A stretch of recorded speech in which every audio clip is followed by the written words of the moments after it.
Parce que si la parole c'est super bien, la parole aussi s'envole. Et là, grâce au film, elle reste. Et là, c'est formidable. Je pense que c'est une des meilleures expériences que j'ai pu vivre pendant le lycée. Franchement, c'est un truc original et tout. Même là, tu vois, on organise un film, juste pour une fête comme ça, c'est quelque chose d'incroyable. On espère refaire la même cette année avec le petit trophée Casimir d'or remis en jeu.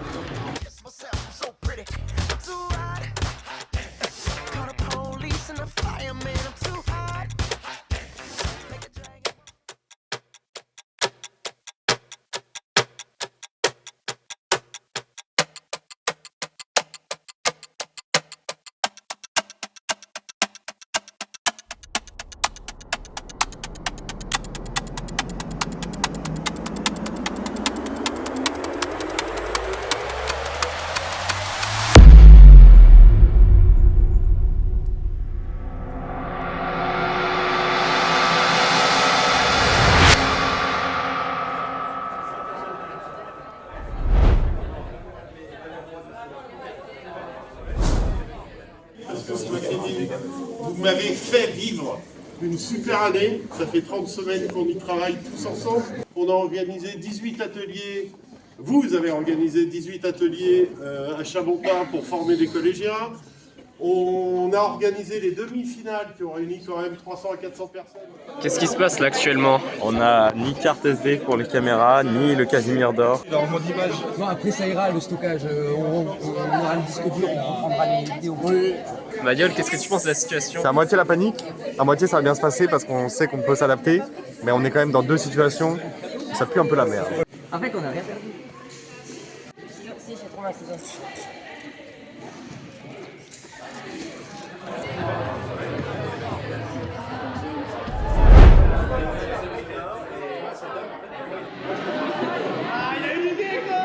Bonjour, nous on est Track Émotif et on est là pour mettre l'ambiance.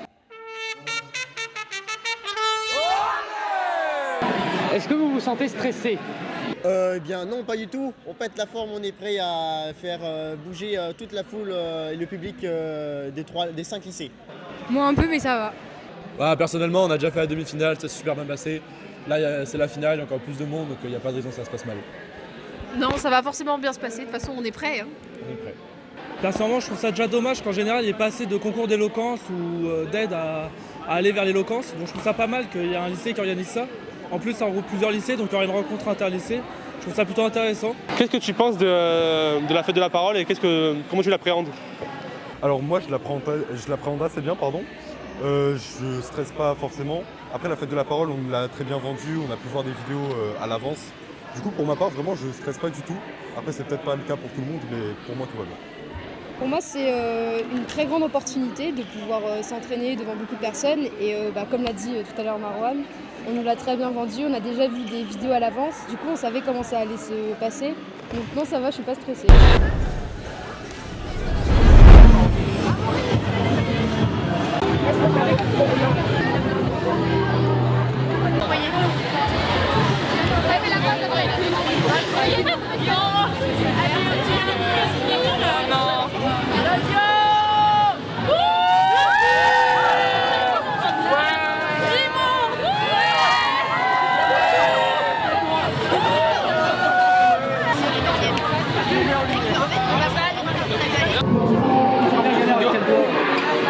Attends, mais du coup, le problème c'est que...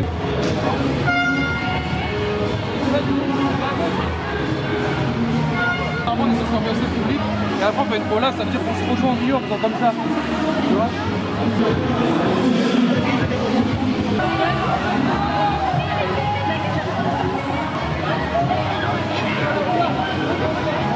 Écoutez-moi s'il vous plaît! On va pas tarder à l'aller! Attends, mais vous a dit dans 5 minutes.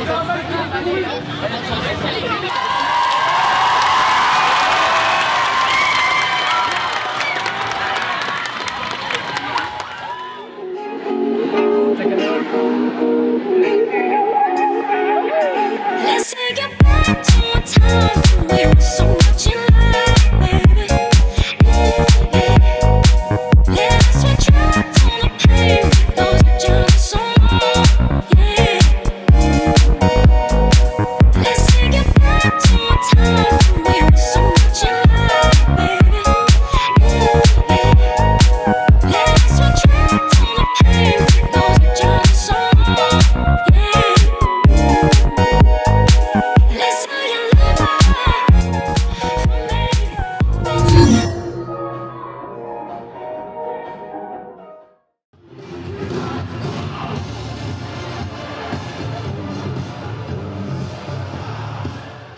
Bienvenue au plus grand concours d'éloquence de France. C'est un événement créé par des élèves et pour des élèves.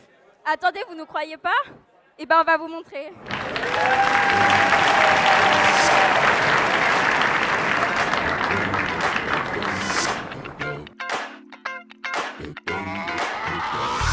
This is that ice cold Michelle fight for that white gold. This one for them hood girls, them good girls, straight masterpieces. Stylin', wildin', living it up in the city. Got Chuck's on with Saint Laurent. Gotta kiss myself, I'm so pretty. I'm too hot. Call the police and the fireman. I'm too hot. Make a dragon wanna retire, man. I'm too hot. Say my name, you know who I am. I'm too hot. And my band bought that money. Break it down. Girls hit you, hallelujah. Girls hit you, hallelujah. Girls hit you, hallelujah. Cause Uptown Funk don't give it to you. Cause Uptown Funk don't give it to you. Cause Uptown Funk don't give it to you. Saturday night and we in the spot. Don't believe me, just watch. Come on.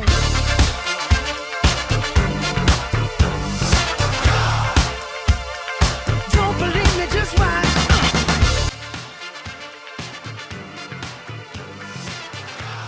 On vous avait dit quoi? C'est le plus gros de France.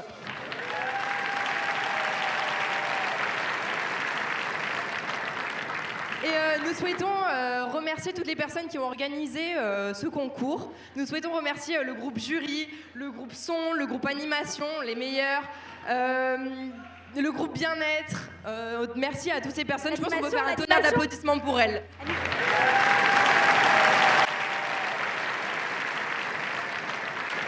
Donc pour présenter ce grand événement avec moi aujourd'hui, il y a Sacha,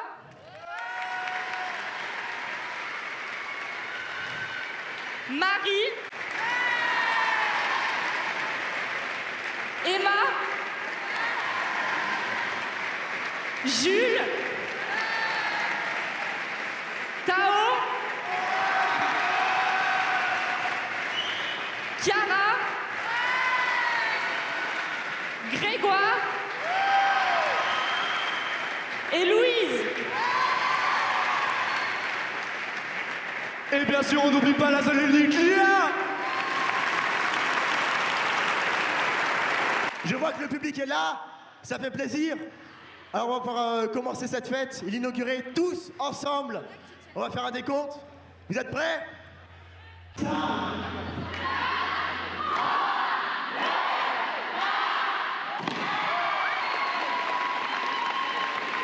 La fête commence! Alors pour bien commencer la fête, on va rapidement présenter les jurys. Donc ici, vous avez les jurys supporters, les jurys paroles libres et les jurys joutes oratoires. Donc cet après-midi, on va assister à 3 concours. Donc en premier, on aura le concours des supporters pour lequel vous pourrez voter à la fin. Ensuite, on aura le concours paroles libres où ce sera les personnes qui vont rapper, slammer ou chanter. Et enfin, le concours des joutes oratoires où 3 lycées vont s'affronter sur un thème imposé. Bonne fête!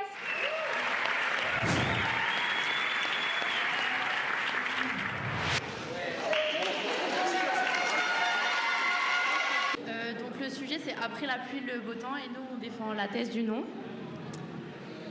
Vous avez déjà tous entendu cette fameuse phrase qui dit « Après la pluie vient le beau temps ». Mais si la pluie ne s'arrêtait pas, s'arrêtera-t-elle réellement un jour? Non. La pluie n'est-elle pas essentielle pour évoluer? Regardons, oui, regardez, grâce à la pluie, les fleurs poussent, les plantes grandissent, les hommes changent et évoluent. Je m'excuse de vous le dire, le monde des bisounours n'existe pas. Car certes, le beau temps apporte des rires et des sourires, mais sans la pluie, nous ne changeons pas, nous n'évoluons pas. Nous allons donc vous démontrer que la pluie est puissante, est importante, et qu'il ne faut pas attendre le beau temps pour se construire. Car la pluie n'est pas forcément négative.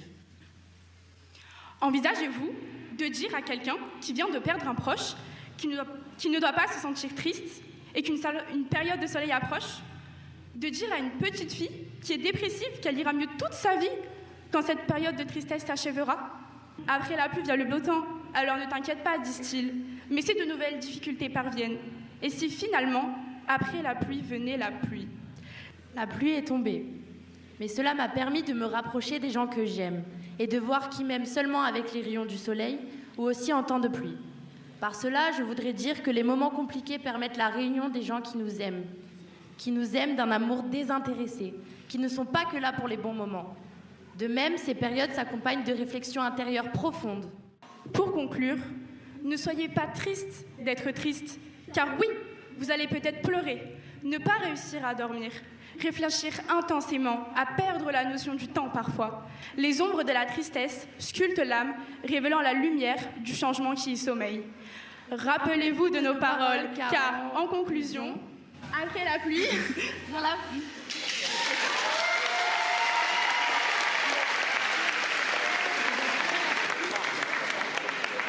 Hey, salut Dina, tu vas bien? Ouais, super. Bah, vas-y. Merci. C'est vrai qu'il pleut beaucoup. Tu te rends compte, Lucas? Nous sommes déjà en terminale, déjà si proche du bac. Toutes ces années passées ensemble, toi et moi, qu'est-ce qu'on a pu rigoler? Pourtant, tout n'était pas si rose, malheureusement. Comment oublier? Entre le harcèlement que tu as subi à l'école et sur les réseaux sociaux, et moi, les problèmes que j'avais avec ma mère, c'était vraiment difficile. Ces moments où j'avais juste l'impression d'être humiliée, insultée. Tout s'écroulait autour de moi. Entre ces personnes qui disaient que je n'allais jamais réussir et ces personnes qui colportaient des rumeurs sur moi, j'avais perdu toute confiance en ma propre personne. Ne pas savoir ce qui allait se passer, ne pas savoir si l'opération allait fonctionner, c'était un véritable supplice. Mais vous savez, cher public, ce tableau que l'on vous dessine n'est que le reflet de notre propre vie, la vraie vie. Elle n'est pas toujours si rose, elle n'est pas toujours si colorée. Retenez, tout ne s'est pas fini lorsqu'on m'a dit que ma vie se terminait ici, lorsqu'on m'a dit que je n'allais jamais réussir. Croyez-y, croyez en vous, la roue tourne comme on dit. Gandhi ou encore Mandela ont cru et ont réussi. Et oui, parfois, dans l'obscurité profonde, l'espoir se lève, une lueur et une clarté qui se soulèvent. Dans le silence de la nuit, une voix murmure, portant avec elle la promesse d'un futur. L'expérience de la souffrance m'a permis d'en finir avec mes illusions, d'ouvrir les yeux sur la gravité de la situation et enfin de trouver les vraies solutions. Conscience, sagesse et prudence témoignent de mon expérience. J'ai compris la valeur de la vie et du bonheur, et ce, à cause des épreuves. Profitons ensemble de ce beau temps ensoleillé. Je t'aime, maman. Cher public, laissez entrer le beau temps et profitez des bons moments. Battez-vous, relevez-vous et faites honneur à ceux qui ont toujours cru en vous. Lorsqu'une porte se ferme, il y a toujours une fenêtre qui s'ouvre. Battez-vous, relevez-vous, faites honneur à ceux qui croient en vous. Merci maman, merci la vie. Souriez alors à cette belle éclaircie. Et aujourd'hui, à vous de nous dire... Après la pluie, vient le beau temps.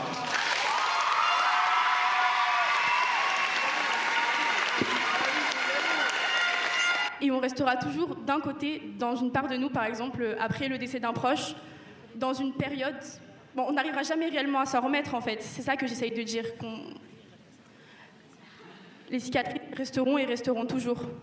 Moi, je dis aussi que vous dites qu'il faut beaucoup croire en vous, qu'il faut avoir espoir en la vie. Mais si on donne tout le temps espoir aux gens qu'on aime et qu'on finit par croire en nos propres choses, on finit par décevoir les autres et se décevoir nous-mêmes. Et c'est là que le mauvais temps va arriver. Parce que l'important, c'est de souvent rester dans la réalité. En effet, par exemple, lors de maladies ou d'addictions, il y a souvent des rechutes et on n'en parle pas souvent. On a tendance à tirer le positif. Mais dans ce genre de choses, il y a rarement le positif. Alors même si cette phrase nous donne de l'illusion, de l'espoir, il faut rester dans la réalité des choses.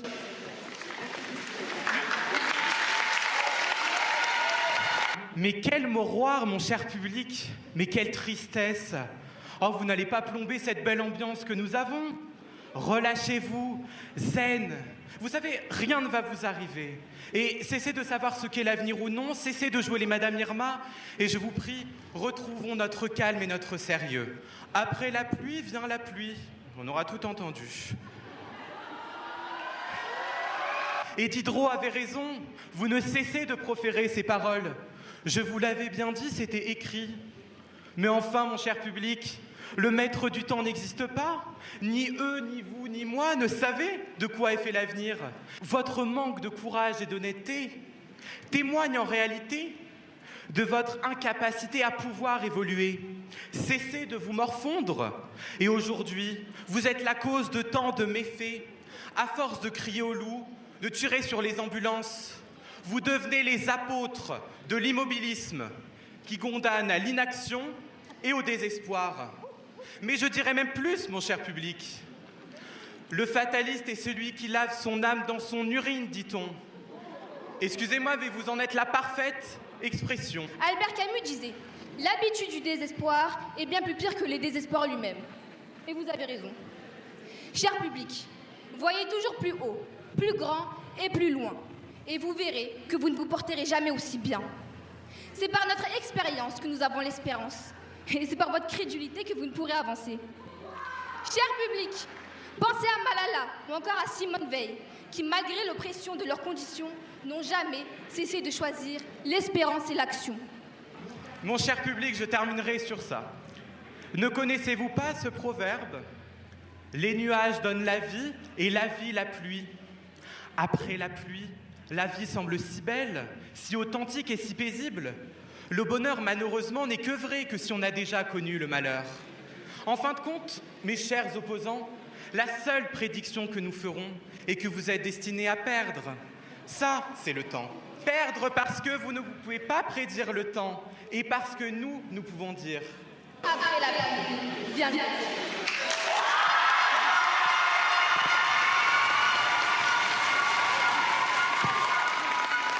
On applaudit,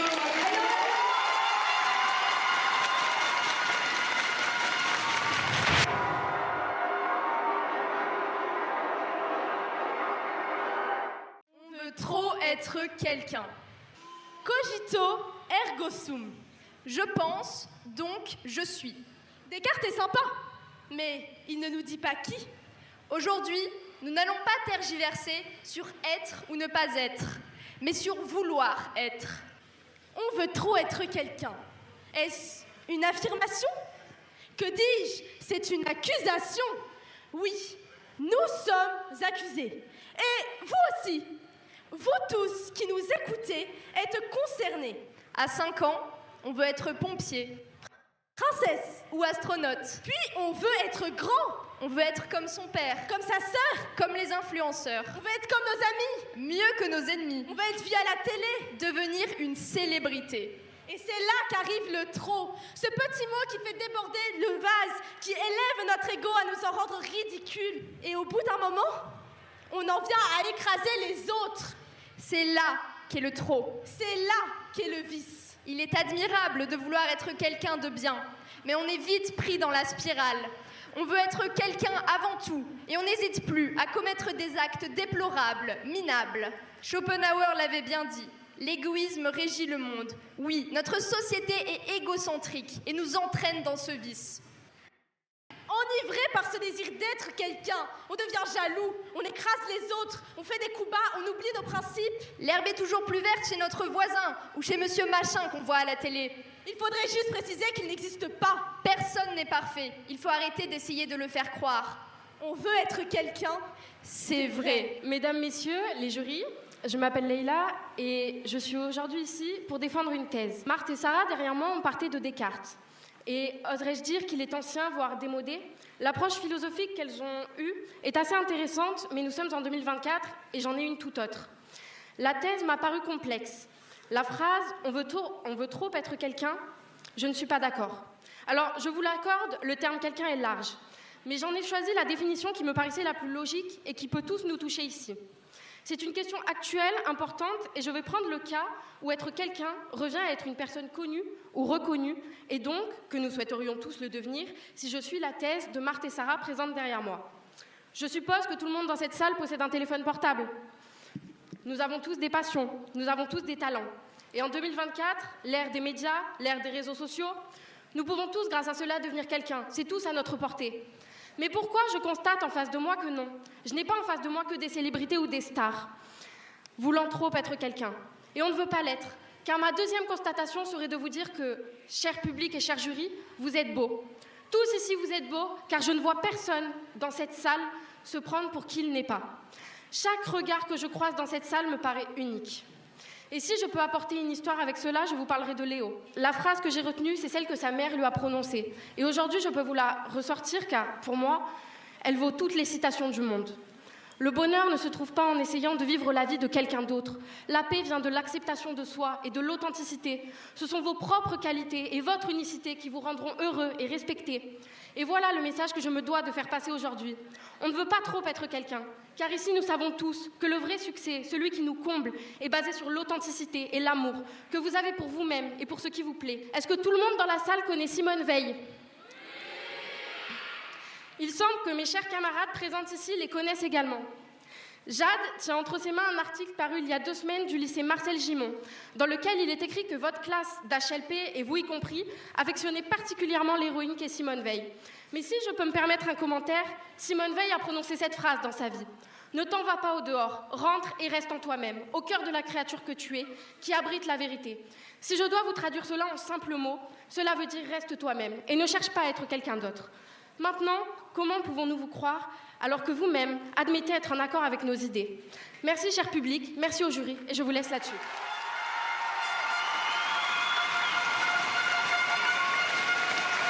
Nous allons accueillir la réputation donc, avec le lycée Marcel Gimond pour commencer. On veut trop être quelqu'un. Et c'est vrai, nous-mêmes, nous l'avons vécu. Il y a même pas 10 minutes, quand avec Sarah, on avait prévu un super texte. Un super texte qu'on avait écrit et on n'a pas pu finir. Et voilà, c'est l'excès qui nous a emportés. Comme l'avait si bien dit Sénèque, en tout l'excès est un vice. Et là, c'était un excès de temps. Laissez-moi donc terminer afin que vous puissiez correctement juger notre prise de parole. Vous me direz que j'ai peut-être tort de tenir cette position, car c'est presque la même que nos adversaires. Mais en vérité, c'est qu'ils ont confondu être et vouloir être, ce qui n'est pas du tout la même chose. Ainsi donc, vous-même ici présents, n'avez jamais désiré, n'avez jamais aspiré, soupiré après une personne dont les qualités vous étaient enviables. Ainsi donc, vous n'avez jamais été jaloux. Eh bien, que vous dire, si ce n'est que vous êtes parfait ? Franchement, je doute de votre bonne foi. Je ne crois pas que vous soyez épargné par l'orgueil. Et même si ce vice est blâmable, en l'avouant, il vous est déjà à moitié pardonné. Car oui, on veut trop être quelqu'un, mais c'est tellement général qu'il serait trop long de tout énumérer. Nous sommes donc restreints à ce que notre société contemporaine veut nous contraindre.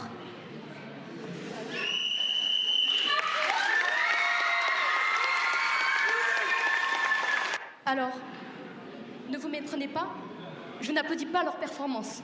Non. J'applaudis pour vous réveiller, car il est évident que l'on a essayé de vous endormir. L'affirmation « on veut trop être quelqu'un » est tout à fait fausse. Et laissez-moi vous expliquer pourquoi. Vous ne faites pas la différence entre s'inspirer et être la personne. Lorsqu'on dit « on veut être quelqu'un », on ne veut pas devenir la personne. On s'en inspire. On s'inspire des grands orateurs, on s'inspire des grands chefs d'État. Et moi, par exemple, je me suis inspirée de votre éloquence et de votre manière de parler. Mais en aucun cas, je n'ai voulu prendre votre place, la place des perdants, d'ailleurs.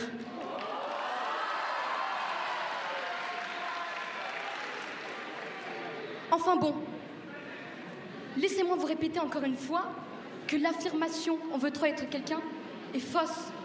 Car l'on veut être soi-même. Et vous l'avez dit, merci d'ailleurs de l'avoir dit. Merci d'avoir éclairé ce sujet. Enfin bon, vous savez quoi ? Allez-y, devenez quelqu'un. Devenez l'ombre de vous-même. Mais ne vous étonnez pas, Sarah et Marthe, de finir seules. Car vous ne vous reconnaîtrez plus et on ne vous reconnaîtra plus non plus. Alors, une dernière fois, l'affirmation « on veut trop être quelqu'un » est fausse. Car elle nous mènera tous dans l'ombre de l'autre. Merci.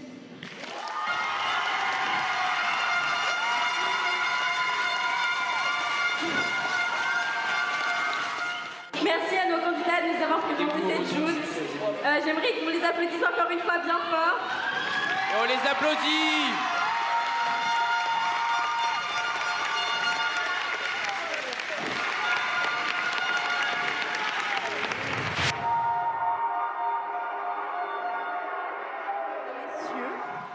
membres du jury.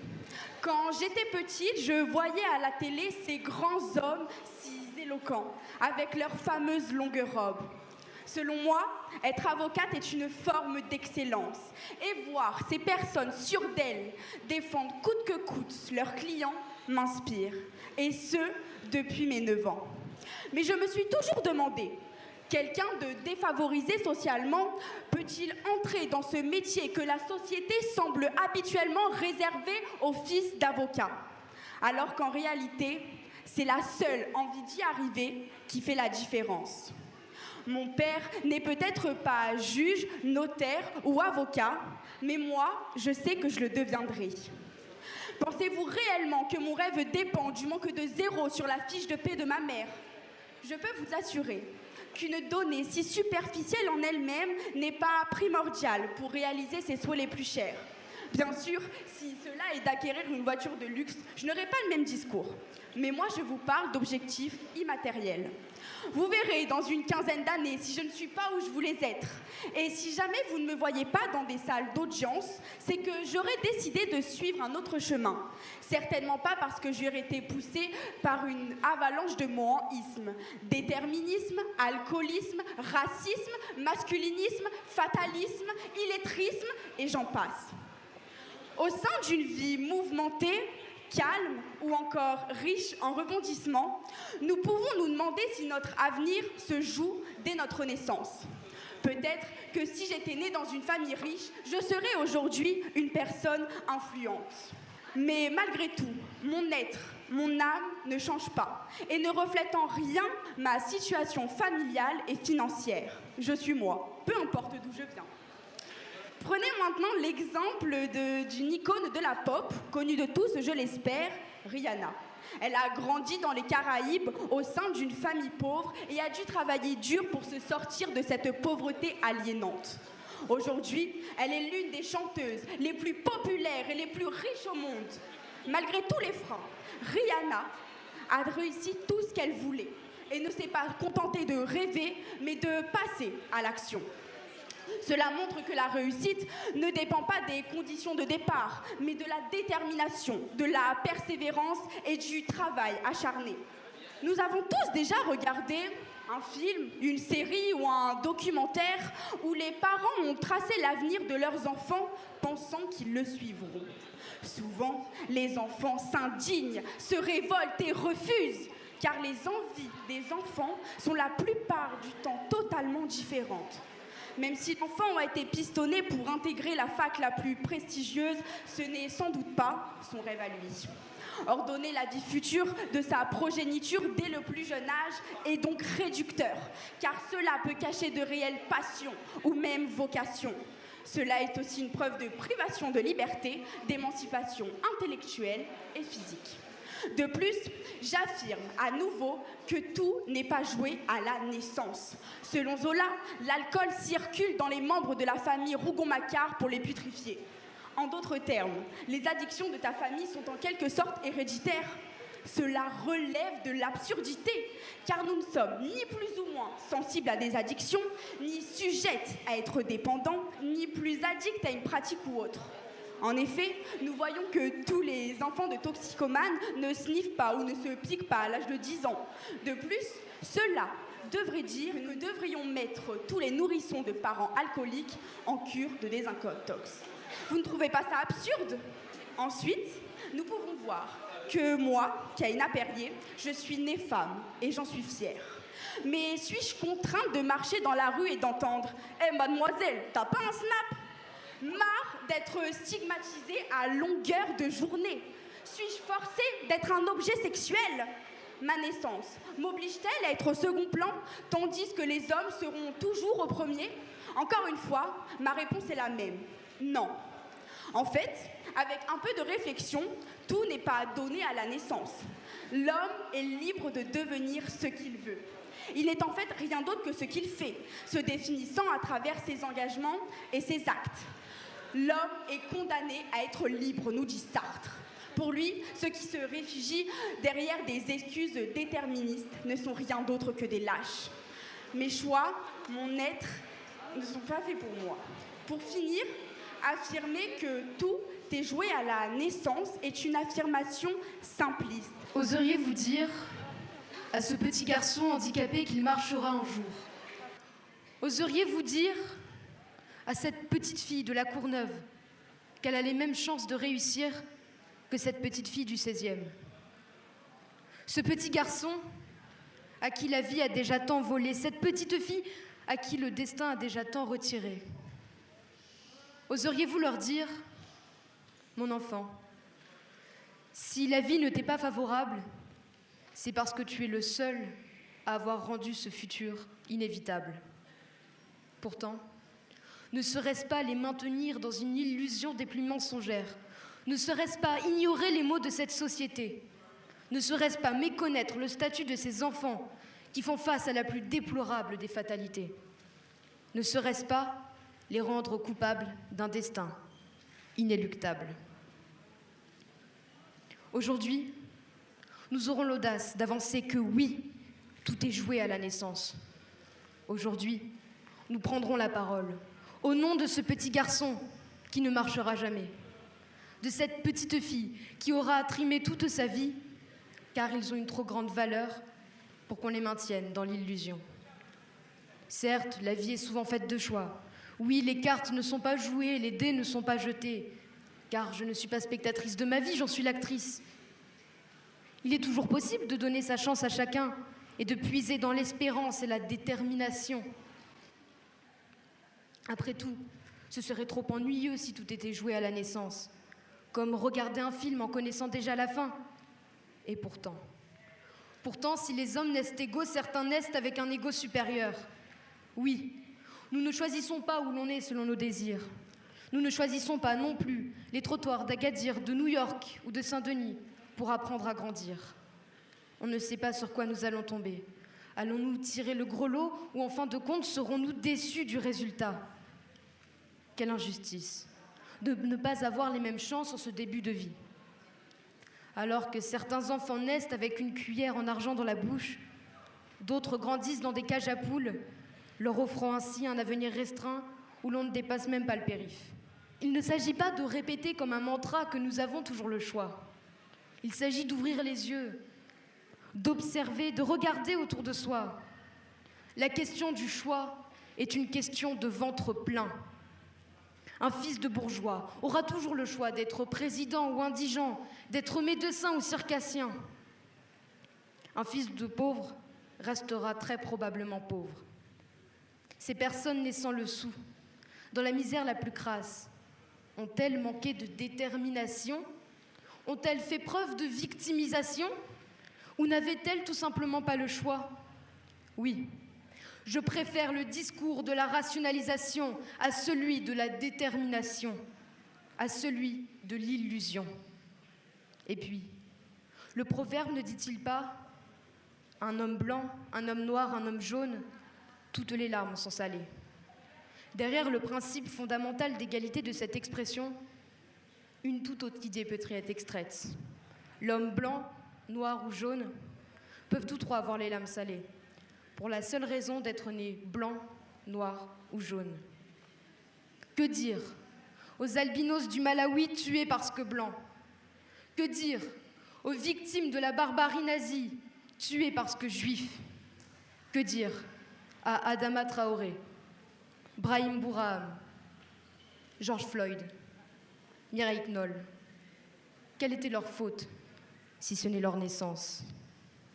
Ont-ils eu le choix de naître blanc, noir ou jaune?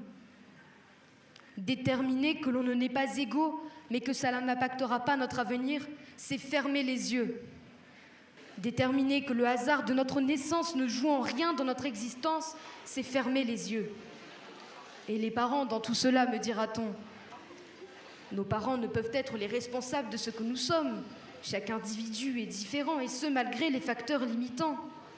Chaque être humain possède une part d'individualité aux dépens de ses parents. Ce serait en effet trop simple que nos géniteurs définissent notre avenir ou fassent de nous quelqu'un de bon ou de mauvais, comme juger un livre à sa couverture, un fruit à son arbre, à un enfant, à ses parents.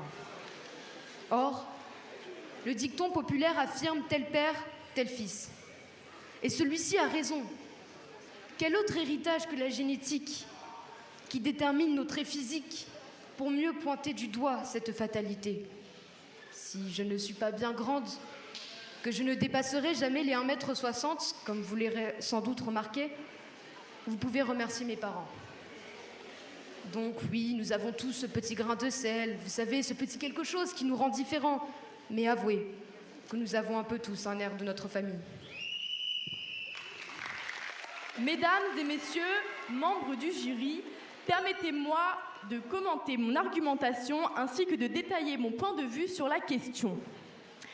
Si tout était joué à la naissance, les fils d'ingénieurs en aérospatial seraient eux aussi passionnés par les fusées et l'espace. Les enfants d'alcooliques tomberaient dans l'addiction et les enfants de terroristes le deviendraient aussi. Vous voyez bien que cet argument est indécent. Et pourtant, beaucoup de gens pensent de cette façon et c'est là que nous intervenons. Pour quelle raison est jugé un humain? Pour son lieu de vie, son opinion politique, son physique parfois, ses idéologies ou encore ses valeurs. Alors bien sûr, naître dans une famille riche et aimante facilitera la vie et naître dans un milieu défavorisé pourrait freiner les rêves. Mais rien ne peut les empêcher. L'hérédité n'est certainement pas une fatalité puisque les gens changent et évoluent. Dans une vie humaine, les fréquentations et les rencontres influencent le destin, encore plus aujourd'hui.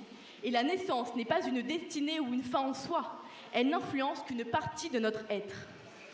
Vous aviez pris comme exemple tout à l'heure celui des frontières du corps, des frontières physiques. Bien sûr qu'un handicap ou qu'une malformation ne facilite pas la vie. Mais est-ce pour autant que celle-ci est terminée avant même d'être commencée? Aujourd'hui, de nombreuses possibilités s'offrent à nous en tant que Françaises et Français vivant au XXIe siècle. Le monde autour de nous est organisé pour que, peu importe ta condition physique, tu puisses évoluer et vivre de la même façon que les autres. Je ne dis pas que ce sera plus facile ou sans complications, mais impossible n'est certainement pas la bonne appellation. Mon propre père est handicapé et pourtant il a été heureux toute sa vie, il a eu des enfants et il a un métier qu'il aime et qu'il a choisi, non pas par dépit. La couleur de peau est certes inévitable, mis à part certaines opérations à risque qui permettent de changer, mais de façon globale, tu nais noir, blanc ou jaune et tu meurs pareillement. Néanmoins, ta vie n'est pas jouée sur un seul critère que tu n'as en plus pas choisi. Il y a autant de possibilités, de choix, de parcours que d'idées et de pensées. Ces frontières du corps se manifestent d'une autre façon. Nous pouvons parler du lieu et du contexte de naissance. Naître dans un pays en guerre ou dans un conflit que nous n'avons pas choisi ou dans une société allant à l'encontre des droits humains n'est pas facile et ne fait envie à personne. Cependant, encore une fois, est-ce que le terme d'impossible est adéquat? Cela voudrait dire que ta naissance et le lieu de celle-ci que tu n'as pas choisi, rappelons-le, déterminerait entièrement ta vie. Elle déterminera effectivement ton parcours, ton courage ou encore tes convictions, mais en aucun cas te dira à ta place qui tu es. Des centaines de personnes migrent chaque année dans l'espoir d'une vie meilleure et leur liberté est plus forte que leur destinée. Ils ne sont pas, et nous ne sommes pas tous ici dans cette salle, mais je parle aussi pour tous ceux qui ne m'entendent pas, réduits à un pays ou à un conflit. Nous sommes, et ils sont surtout, bien plus que ça, affirmer le contraire reviendrait à remettre en cause la vraie valeur de l'humanité. Désillusion sera le mot fort de notre réponse. Allons-nous nous laisser bercer par les quelques sentiments de nos détracteurs? Allons-nous basculer dans un monde d'illusions qui se conclura très certainement par une désillusion? Certainement pas. Nous prenons avant tout la réalité des faits. Le concret fait face à l'imaginaire. Et je vous assure, la vérité est bien meilleure que l'illusion. Quel est le pire entre dire à un enfant handicapé qu'il ne marchera jamais ou dire à cet enfant qu'il marchera alors que ce ne sera jamais le cas? Pourquoi le mensonge lorsque la vérité en est bien loin? Cet enfant qui espérera toute sa vie marcher, tendant l'oreille à de plaisants discours que sont les vôtres, c'est ça que vous nous proposez, c'est la désillusion que vous nous proposez. Nos questions restent alors sans réponse, votre thèse reste irréfutée. Les exemples que vous nous citez ne restent que trop isolés pour pouvoir défaire notre argumentaire. Je l'ai dit dès le départ, le concret fait face à l'imaginaire et le concret, vous ne l'apportez pas. Prenez-vous une extrême minorité pour soutenir votre affirmation? Quel sophisme! Vous citez le rôle de l'éducation, très bien, mais vous semblez soustraire quelques questions. L'accès à cette éducation n'est pas donné à tout le monde. Ainsi, dire qu'elle permet la réussite indépendamment de son origine socio-économique est fondamentalement faux. Que faire de tous ces enfants n'ayant pas accès à une éducation, finissant dans les champs dès leur plus tendre enfance? Que faire de tous ces enfants? Vous fermez les yeux. Mais poursuivons. Dans le cadre où un enfant aurait en effet accès à cette éducation, certains naissent avec des facilités que d'autres n'ont pas. Tout se joue dès la socialisation. Un enfant qui naît dans une famille bourgeoise, avec des parents ayant fait des études, une fratrie pouvant le soutenir dans ses devoirs à l'approche d'un vocabulaire enrichi, l'accès à des livres, les moyens de se permettre des cours de soutien. N'ayons pas le toupet et n'ayez pas le toupet de dire que ces enfants-là auront la même chance qu'un enfant issu d'une famille modeste, avec des parents n'ayant pas fait d'études, une fratrie ne pouvant pas le soutenir, n'entendant pas de vocabulaire enrichi et n'ayant pas accès à des livres. Laisser penser que tout n'est pas joué dès la naissance, c'est laisser planer un sentiment de culpabilité chez les plus faibles. Un enfant qui naît dans un bidonville, diriez-vous, il aurait pu faire un effort et quitter ce bidonville. Un enfant qui naît avec un handicap physique, diriez-vous, il aurait pu faire un effort et se donner les moyens pour se rajouter des membres manquants. Un enfant qui meurt sous les bombes à Gaza, diriez-vous, il aurait pu faire un effort et se donner les moyens pour quitter le pays. C'est ça, encore une fois, que vous nous proposez. Ça ne marche pas comme ça. Le monde des bisounours, ce monde illusoire, cette utopie est bien trop loin de nous. Un enfant qui naît dans un bidonville ne l'a pas choisi et sera très certainement voué à y rester. Un enfant qui naît avec un handicap ne peut rien y changer. Un enfant qui naît à Gaza ne peut pas changer le gouvernement criminel qui est en train de l'assassiner. Dès la naissance, tout est joué. Merci à vous.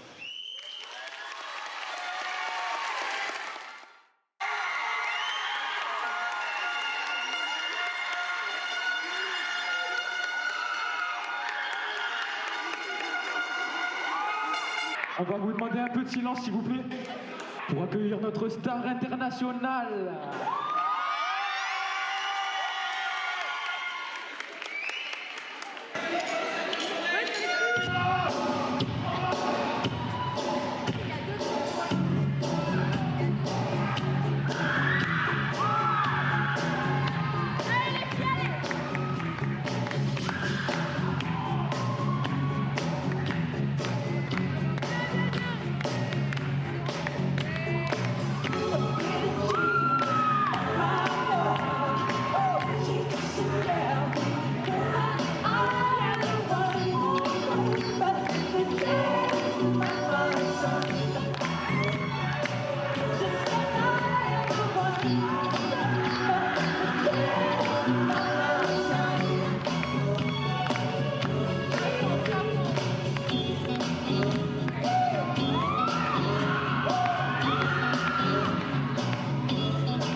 était dans ma classe, il vivait dans ta rue. C'était celui d'en face, oui tu l'as déjà vu. Il partageait ton cœur dans les matins méchants. Tu riais de lui car il était différent. Aujourd'hui, c'est toujours la même histoire, dans la vie ou dans les couloirs d'en face. Dans les beaux bureaux en glace, comme dans toutes les cours d'école, c'est toujours l'effet de masse qui nous casse et nous isole. Sur les écrans sous des masques, dans des regards qui rigolent, c'est toujours l'effet de masse qui nous casse et nous isole. Il était dans ma classe, il vivait dans ta rue. C'était celui qui passe, mais son nom je sais plus. Qu'est-ce qu'on peut être idiot quand on n'est plus nombreux? Je l'avoue, le cœur gros, oui j'ai ri avec eux. Aujourd'hui, c'est toujours la même histoire, dans la vie ou dans les couloirs d'en face. Dans les beaux bureaux en glace, comme dans toutes les cours d'école, c'est toujours l'effet de masse qui nous classe et qui nous cogne. Sur les écrans sous des masques, dans des regards qui rigolent, c'est toujours l'effet de masse qui nous casse et nous isole. Il était à l'écart et on était plusieurs. Il faut en faire valoir pour se sentir meilleur. Il était dans ma classe, il vivait dans ta rue. C'était celui d'en face, on ne l'a plus jamais vu.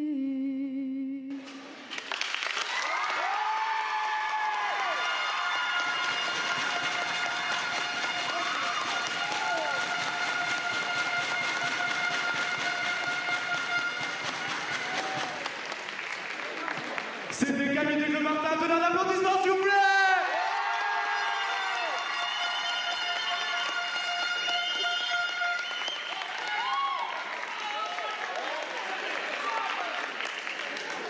Donc maintenant, le deuxième candidat à passer vient du lycée Roumanie, c'est Duncan. On va vous demander un tonnerre d'applaudissements pour lui.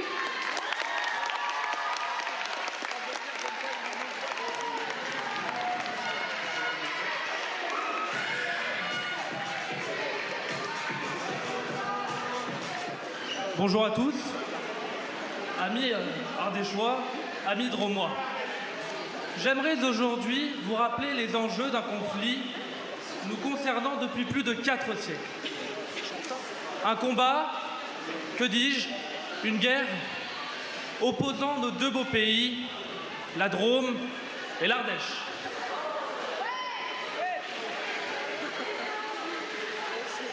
Pour rappel, l'objet de cette guerre n'est rien d'autre qu'un sublime enchevêtrement de viande et de plantes.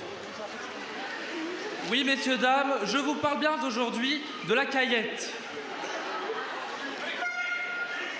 Tout d'abord, je viens ici en toute impartialité, même si admettre que la caillette est drômoise me paraît dénué de sens. Je respecte tout de même la bravoure et la désillusion avec laquelle vous faites preuve pour défendre cette vraie contrefaçon. Mon objectif aujourd'hui est de faire taire cette guerre, aussi meurtrière qu'insensée. Ainsi, j'aimerais que vous, drômois, qui détenez le secret de la subtilité qui est le chef-d'œuvre du Picodon, admettiez que cette guerre n'est pas pour vous. Nyons, Moi qui vous représente aujourd'hui. Soyez dignes ou traitez-moi de traître. Mais n'oubliez jamais que votre misérable guerre n'est pas la mienne. Car oui, je viens d'une autre contrée, je viens du noble pays qu'est l'Isère. Merci.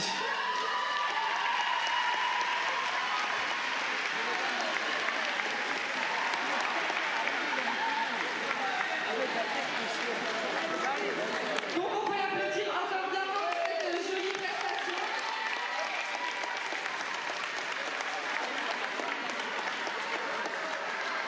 On va maintenant passer au troisième candidat.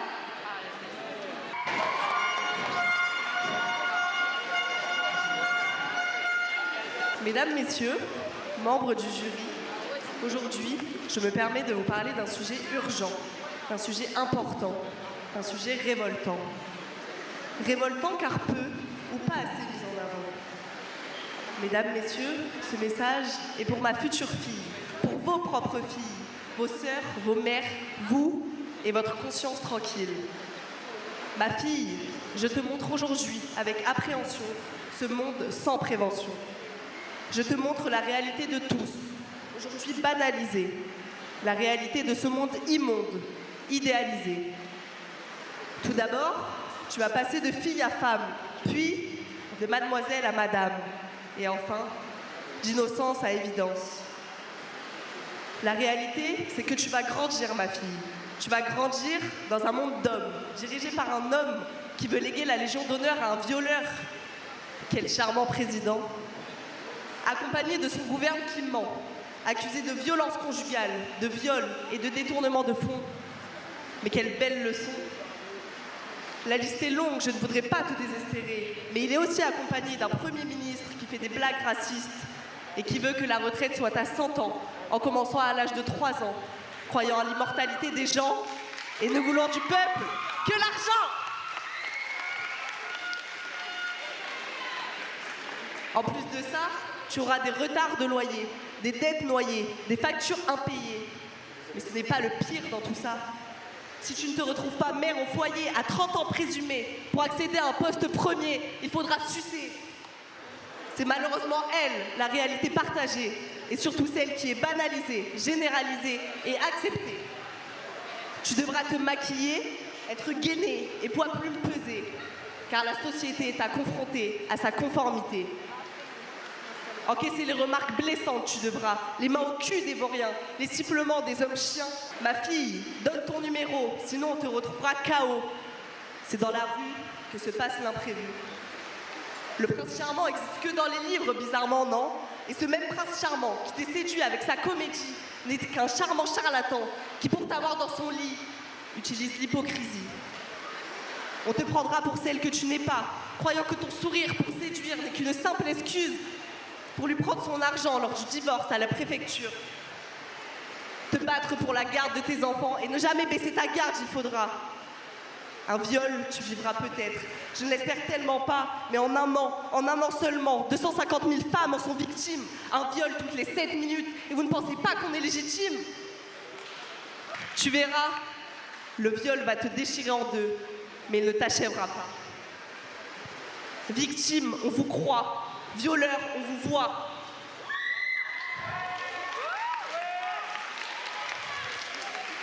L'habit ne fait pas le viol.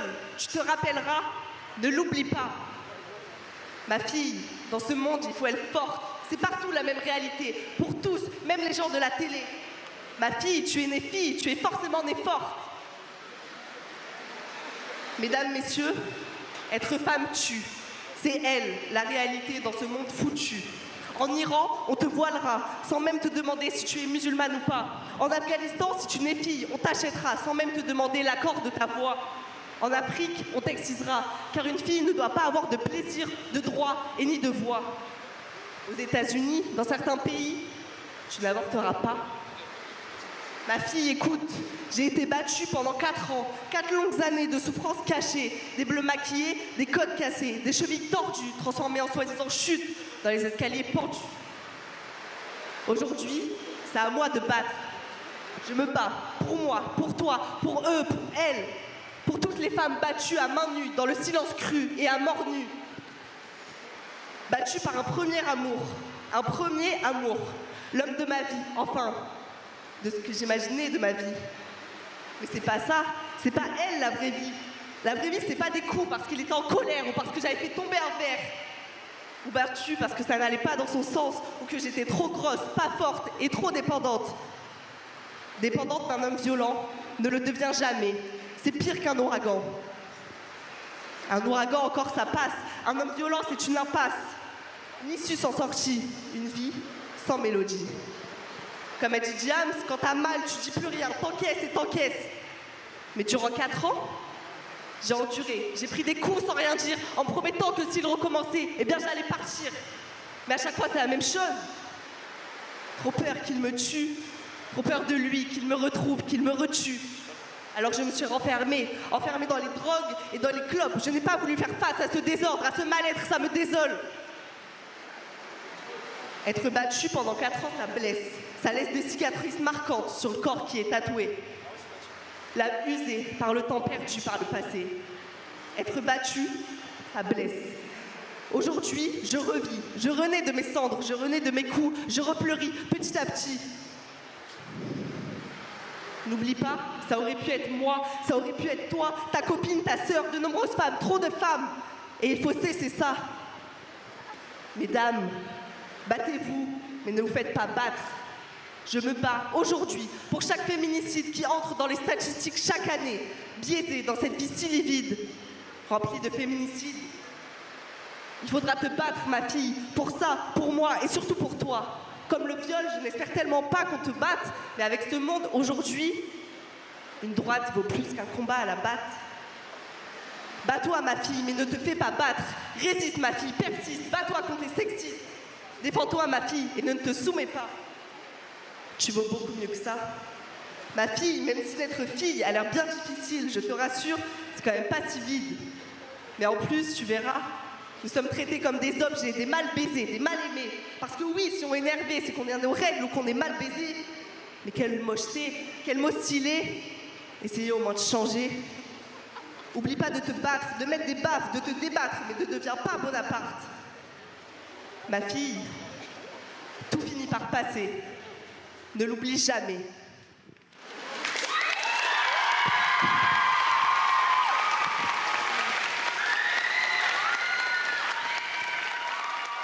On va maintenant passer au troisième candidat. Donc maintenant, nous allons accueillir qui, Grégoire? Je crois bien que nous accueillons le meilleur lycée de France. J'ai dit le lycée Xavier Mallet. Donc on vous demande un tonnerre d'applaudissements pour le groupe Track Émotif et ses supporters. Touchez-moi tous. On va faire un clapping pour l'entrée de Track Émotif. À 3, 1, 2, 3.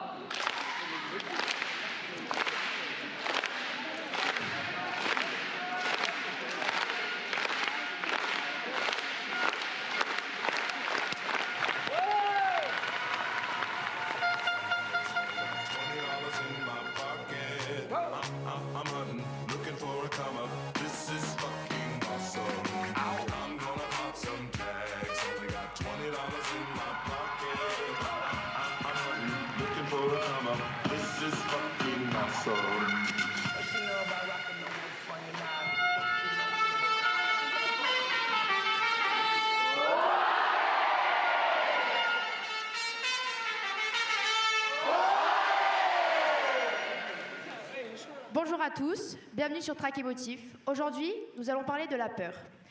Elle est définie comme une émotion qui accompagne la prise de conscience d'un danger ou d'une menace. Mais ce sentiment est souvent jugé comme une preuve de faiblesse. Et maintenant, nous allons écouter Monsieur Avrin, spécialiste, qui lui va nous parler de la peur de manière plutôt concrète.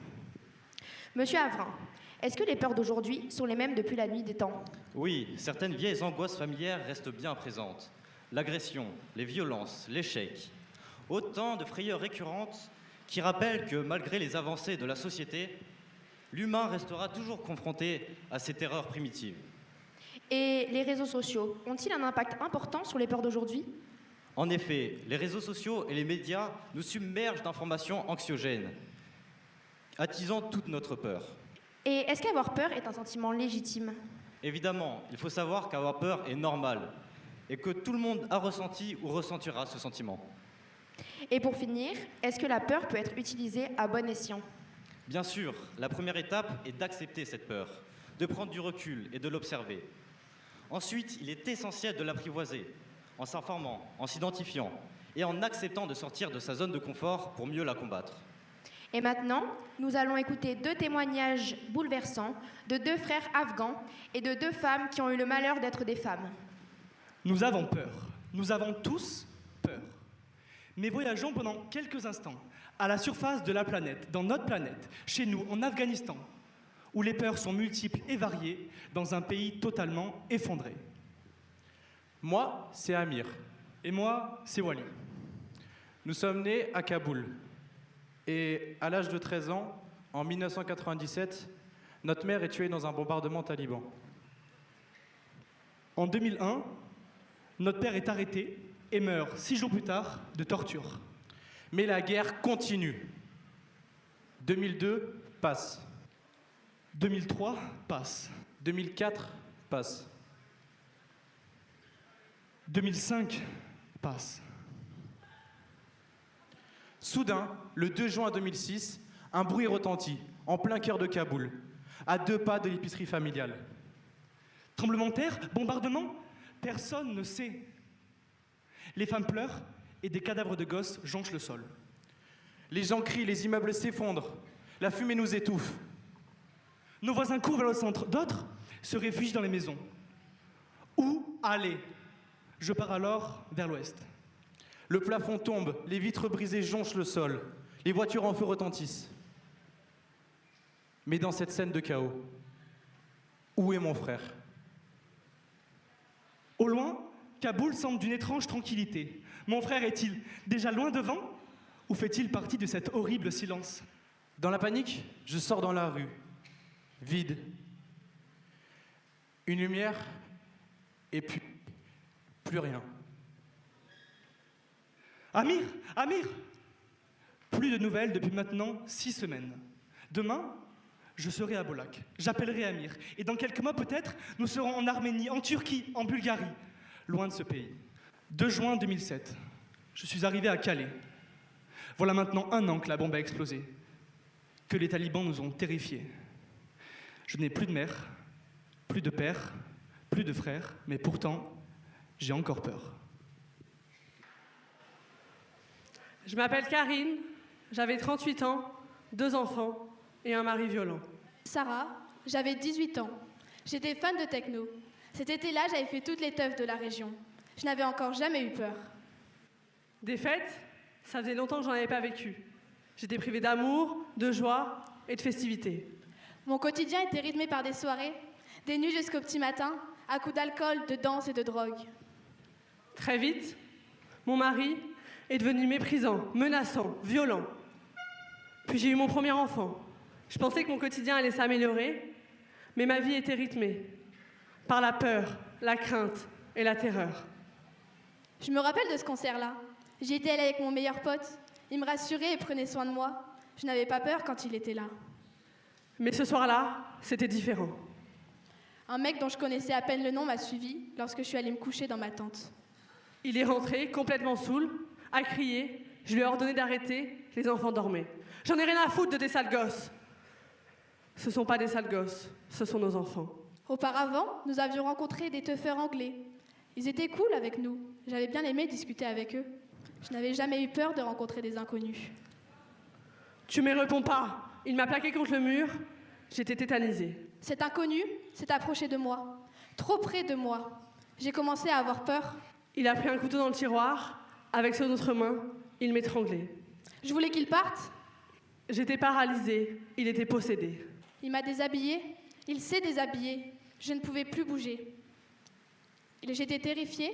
Il était obsédé. La lame à mon cou, j'avais peur pour mes enfants. Qu'allait-il devenir avec ce père violent?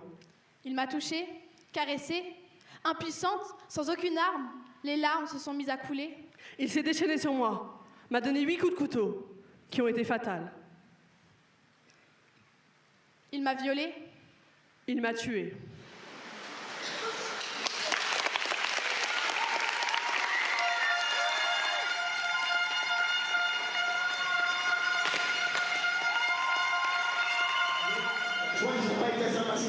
reste encore un dernier applaudissement, s'il vous plaît.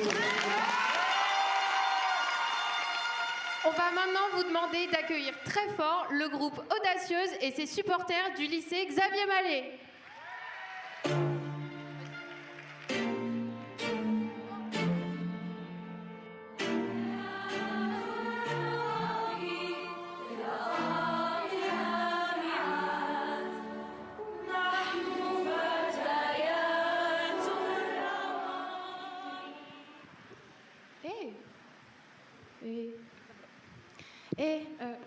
Tout va bien?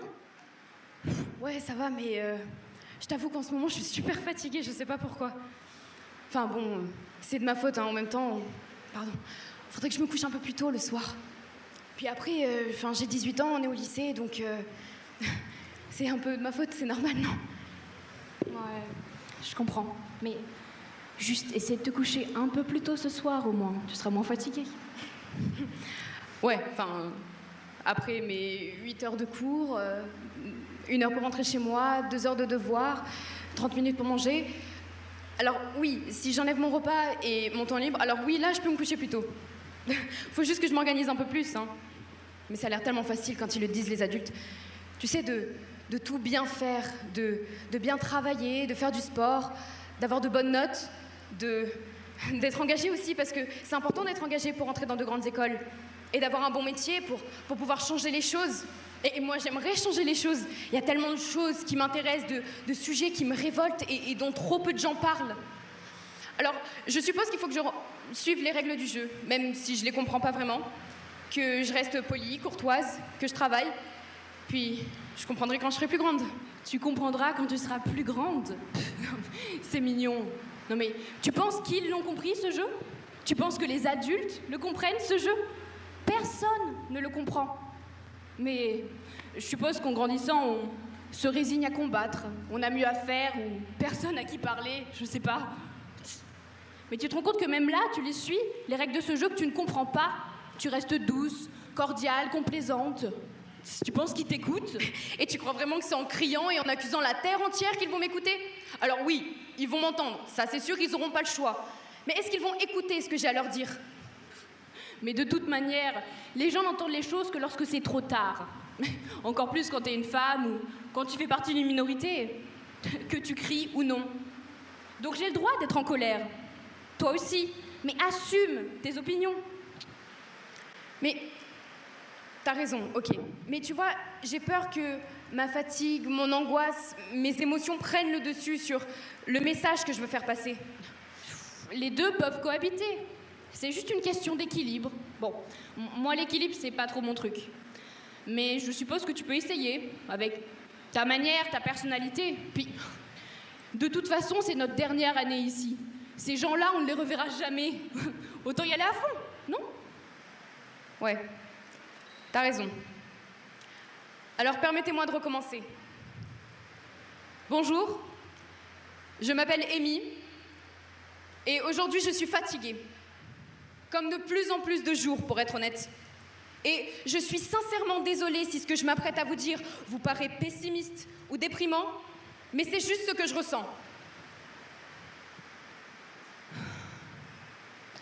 Nous sommes perdus. Notre génération pense qu'elle sera la dernière.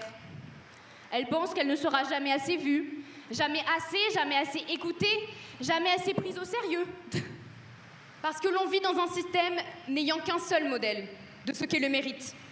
Travailler, avoir de bonnes notes, faire de grandes études, se marier en étant hétéro, bien sûr, avoir des enfants, puis les pousser à entrer dans ce cycle sans fin.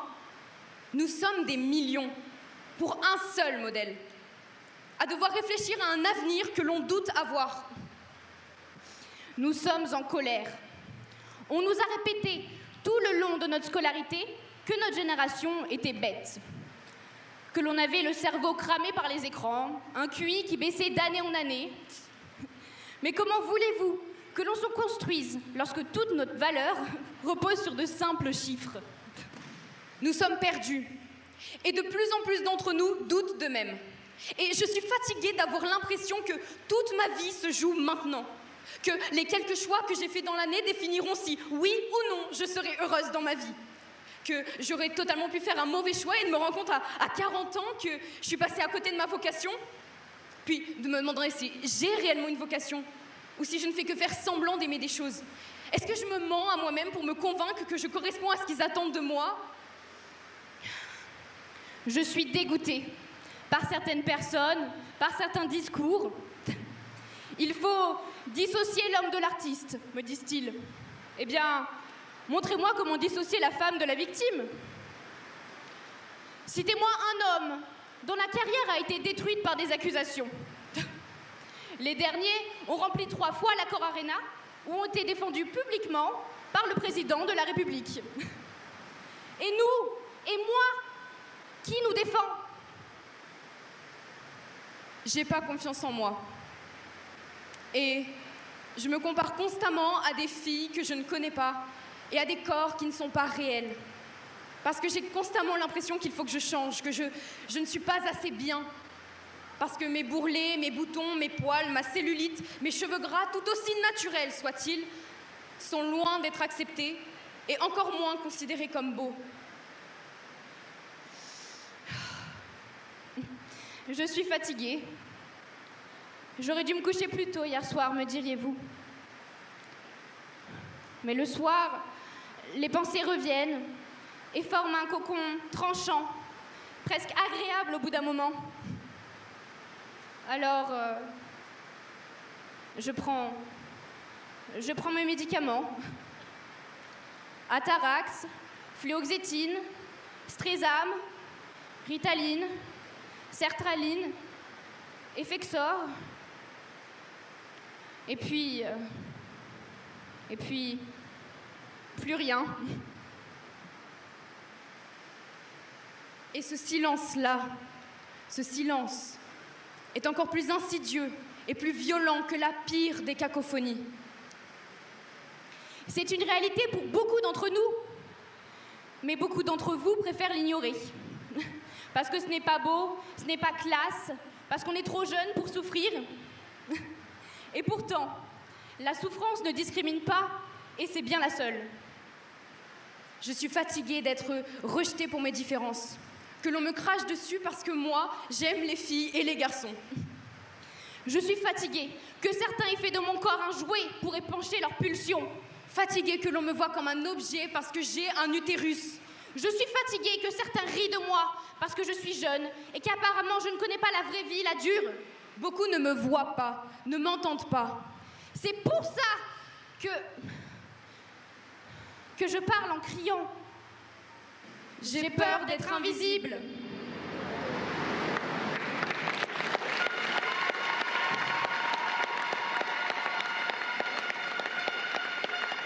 Je pense qu'on peut les applaudir très très très très fort. Je veux une bombe s'il vous plaît, parce qu'ils viennent tout droit du lycée Xavier Mallet. Merci beaucoup nos audacieuses, merci beaucoup.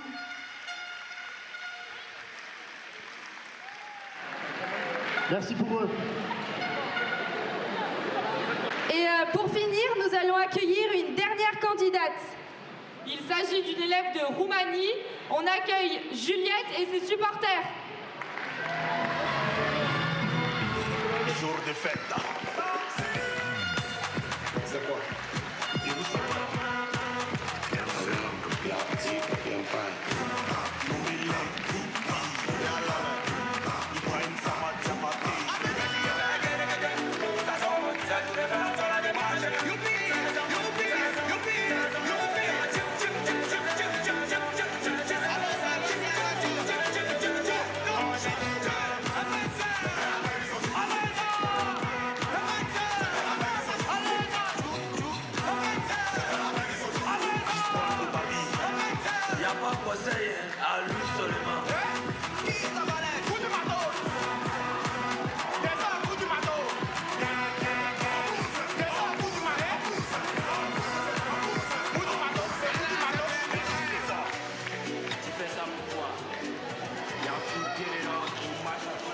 Et il partit,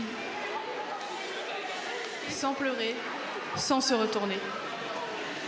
Il quitta ces nuages orageux, eux qui l'ont mutilé, torturé, violé, eux qui ont fait pleurer ses yeux. Cette maison étroite et seule, transportant la douce odeur des glaïeuls, le regarder d'une manière telle que personne ne l'avait jamais fait. La pluie coulait le long des fenêtres. Les briques voulaient le retenir, le laisser près de la cheminée éteinte. Mais son choix était déjà fait. Un pied devant l'autre, il franchit le seuil de la porte. Il sortit enfin de son enfer, puis respira un nouvel air. Oui, il y avait devant lui quelque chose qui ne lui paraissait pas inconnu. Un océan de couleurs qu'il n'avait pourtant jamais vu, emportant avec elle tous les mots, tous les mirages. Tout doucement, il laissa glisser son corps dans l'eau. Ses membres flottaient à la surface, l'écume caressant son visage, et les flots embrassant sa peau souillée. Petit à petit, il apprit à nager dans cette eau salée, les yeux clos, profitant de sa beauté, tandis que son cœur se gorgea de couleurs, oubliant toute sa douleur. Enfin, ses lèvres s'étirèrent et ses dents s'ouvrirent au monde. « J'ai réussi », avait-il dit dans un souffle. Puis son corps se laissa porter sur l'eau, enfin détendu.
En 5e position, on retrouve toute équipe jouée à la naissance avec Marjane Marouane.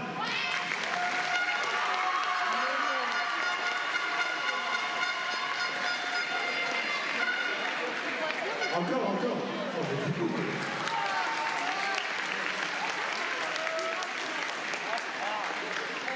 En 4e position, on peut trop être quelqu'un avec Sarah et Marthe.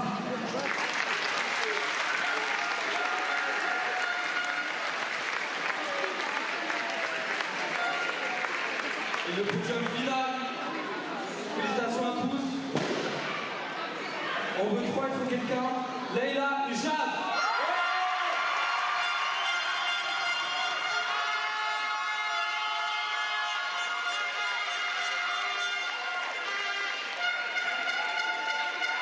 En 2e position, toutes équipes jouées à la naissance, Louison et Kaina.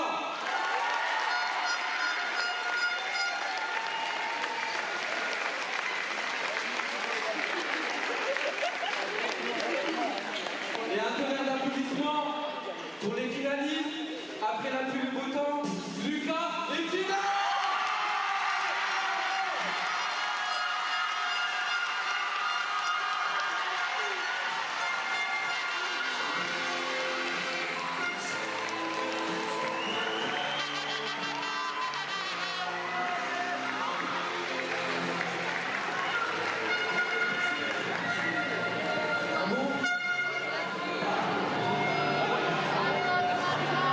Tout d'abord, je souhaite remercier l'ensemble des spectateurs puisque sans vous, il n'y aurait pas de spectacle. Je souhaite également remercier l'ensemble des professeurs, de l'ensemble de l'administration, l'ensemble de tous les élèves qui ont contribué à faire l'événement, que ce soit de l'animation avec Sacha, Julia, Chiara, Grégoire. On peut les applaudir, je pense, pour leur travail extraordinaire. Je voudrais également remercier Marie, Emma, l'ensemble, je ne pourrais pas tous vous citer, mais en tout cas, vous avez fait un travail extraordinaire. Mani, Mathis, et merci à Monsieur Jézover. qui, sans lui, l'événement n'existerait pas. Merci à tous, merci pour les jurés. Bon, je ne peux pas remercier, je sais plus qui remercier, mais en tout cas, merci à vous d'être venus et je vais pas... Bon, merci à vous. Audacieuse, on peut bien l'applaudir.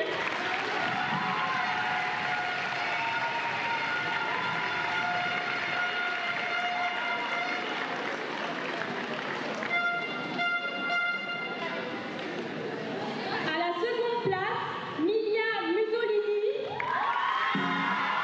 Et à la première position, Rakemochi.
ci spostiamo, se cade il